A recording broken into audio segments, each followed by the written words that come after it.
My dear friends, immediately after Christmas, here we are celebrating the beautiful festival of Holy Family.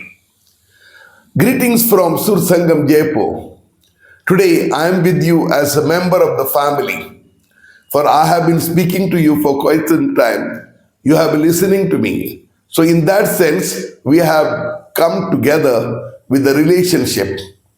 Similarly, every family has a relationship. That is how family is made. Mostly, father, mother, brothers, and sisters, they are united together because of the blood relationship. And we are focusing today on the crib. When we go to the crib, we see this family there. They are the center of attraction. There is Jesus Christ with the Son of God, but now he is the Son of Man because he has become a man himself in every way.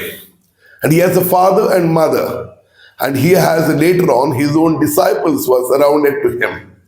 There is a deep relationship, very especially with his parents and also with others. When we are talking today of a family, holy family, we often look into it in an idealistic manner. Sometimes maybe a father gives a sermon and we would like to be like that. So there are people at home and say, what did father say? Yes, you should be like Mary. You should be like Joseph. All these kind of things. But all families are not such ideal families.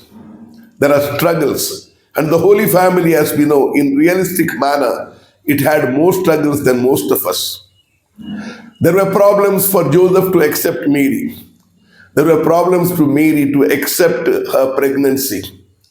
There were perhaps problems when they faced Jesus' way of living. He was caught in a temple because he was doing something with some great people which they didn't understand. And today's gospel tells us Mary and Joseph were searching for him. And his own reply, perhaps they did not understand. There are many things which the parents don't understand children, and children don't understand parents because there is a generation gap. Things are changing day by day, and we don't know what the next day family is going to be. But families are important. We know that. If the families break down, society breaks down. And many criminals are there because the families have broken down. हम सभी जानते हैं प्यारे भाई और बहनों कि आज का त्योहार हमारे लिए कितना महत्वपूर्ण त्योहार है, क्योंकि हम पवित्र परिवार का त्योहार मना रहे हैं। पवित्र परिवार को हम जो कहते हैं वो है यीशु मसीह, उनकी माँ मरियम और उनके पिता यूसुफ। लेकिन पवित्रता मतलब क्या है ये समझना है।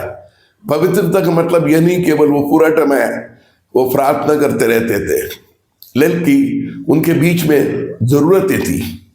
बड़ाई का काम करता था यूसुफ और अपने बच्चों को पालता पोसता था। माता मरियम भी स्ट्रगल करती थी और इस प्रकार उनको जीवन एक स्ट्रगल था, जीवन मुश्किल था।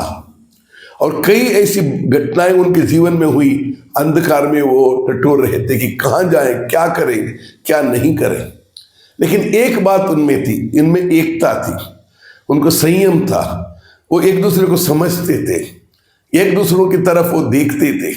स्वयं प्रभु यीशु ईश्वर का पुत्र होने के बावजूद वो उनके कहने पर उनको सुनता था, क्योंकि अब वे उनके माता पिता थे। इन बातों को हमें रखना चाहिए, क्योंकि मूल्यों का अभाव अगर होगा तो हमारे फैमिलीज जो परिवार हैं टूट जाएंगे। मूल्य कभी भी लुप्त नहीं होते, मूल्य हमें होना जरूरी है और इन मूल्यों को हमें रखना है। सच्चाई का मूल्य, प्यार का मूल्य, एकता का मूल्य, समझदारी का मूल्य, क्षमा का मूल्य, एक दूसरों को अपनापन करने का मूल्य, ये सब जरूरी है। यहीं पर एक अच्छा राष्ट्र बन जाता है, एक समाज बन जाता है। तो आइए खास तौर पर हमारे जो फैमिलीज हैं, जो क्रिस्तीय फैमिलीज हैं, वह क्रिस्तीय गुण हो कि प्रभु का एक ही गुण था, प्यार करना, क्षमा देना। और ये गुण अगर हम निकल गए हमारे जीवन से या हम सेवा कर नहीं पाते हैं तो हम बहुत ज़्यादा इंडिविजुअलिस्टिक बन जाते हैं। हम केवल अपनी ओर देखते हैं, दूसरों की ओर नहीं। एक परिवार में आप जानते हो एक माँ भी अपने लिए नहीं कुछ नहीं करती है, खाना कम पड़ गया तो सबसे पहले वो बच्चों को परोसती है या अपने पति के लिए देखती है। उसी प्रकार पति भी कितना ही काम करे, वो अपने बच्चों के लिए, अपनी पत्नी के लिए काम करता है। यही अच्छा परिवार है, ये सुखी परिवार और पवित्र परिवार है। इसी में पवित्रता निहित है। तो आइए आज हम विशेष प्रकार से प्रार्थना करें हमारे सभी परिवारों के लिए, न केवल क्रिस्तीय परिवार बल्कि हमारे अड़ोस पड़ोस में जो भी परिवार रहते हैं उन सबों के लिए, ताकि हमारे बीच एक बंधुत्व हो, ऐसा बंधुत्व जिसमें हम एक दूसरे को भाई बहनों को समान समझे, किसी को हम घृणा ना करें, अपनाएं, खुशी रहें और हमेशा हर्ष मनाएं ईश्वर में। Thank you and God bless you.